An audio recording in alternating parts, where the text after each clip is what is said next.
حضرت ابو دردہ رضی اللہ تعالیٰ عنہ اپنے شاگردوں کو سبق پڑھا رہے ہیں. اللہ اکبر کبیرہ. سبق کے دوران خط آ گیا حضرت معاویہ رضی اللہ تعالیٰ عنہ خلیفۃ المومنین کا. مہربانی فرمائے ابو دردہ جو آپ کے علاقے کے اندر بدقماش قسم کے لوگ ہیں، بدماش بد چلن لوگ ہیں، مہربانی کر ان کے نام لکھ کر ہماری طرف حوالے کر دے تاکہ ہم سے ہی ان کی سیٹنگ کر سکیں. خط آ گیا. خط دینے والا ایلچی بھی ساتھ کھڑا ہوا ہے. حضرت ابو دردہ کے ساتھ حضرت امیر المومنین کا خط ہے.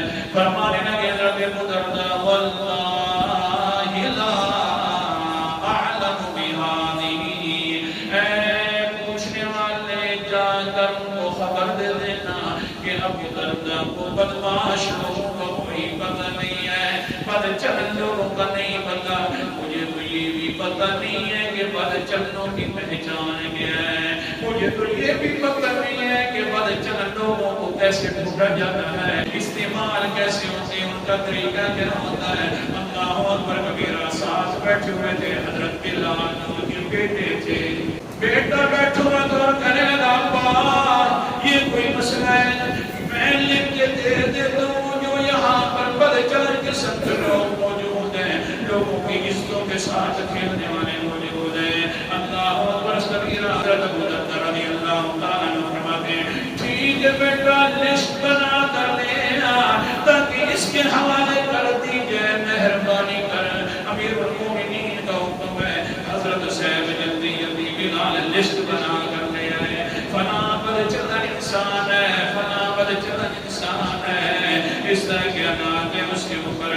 اور آگے سے کہتے ہیں ابو دردہ مہربانی فرما وہ دونوں نبی کی سنی کا اپنا نام بھی سب سے پہلے نمبر والے نمبر پر لکھ دے. پہلے نمبر کا بد چلن تو ہے، تو پہلے اپنا نام لکھنا. ہو بلال صاحب کی بیٹا ہے وہ ساری مجلس سن رہی ہے. حضرت ابو دردہ کے شاگرد بھی سن رہے ہیں. حدیث کی مجلس لگی ہوئی ہے. سنت و صحیح تھا. اور آگے سے بلال کہتے ہیں اے ابو جی آپ کو پتہ ہے میرے بارے میں تو بالکل صاف انسان ہوں، کسی قسم کے میرے اندر بد چلنی نہیں ہے. آگے سے اپنا والد کہتا ہے بیٹا میں اس لیے دیکھتا ہوں تجھے نا کہ جب میں تیرے بارے میں صاف سمجھتا ہوں تو سارے لوگوں کو بھی صاف سمجھتا ہوں. اگر میں تجھے جس نظر سے دیکھتا ہوں اسی طرح میں سارے لوگوں کو اسی نظر سے دیکھتا ہوں. اس لیے وہ بھی صاف ہیں جن کا نام تو نے لکھا ہوا ہے. تیری نظروں میں دونوں صاف ہے. ہاں باقی رہ گیا اگر تجھے یقین ہے کہ نہیں وہ واقعہ بد چلن لوگ ہیں اپنا نام پہلے لکھ لے کیونکہ آخرکار ہے. بعد بد چلن لوگوں کو بد چلن لوگوں کا پتہ ہوتا ہے، گندے لوگوں کو گندے لوگوں کا پتہ ہوتا ہے، اچھے لوگوں کو گندے لوگوں کا پتہ نہیں ہوتا.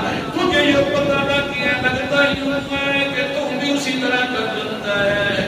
پھر لکھنا پہلے میں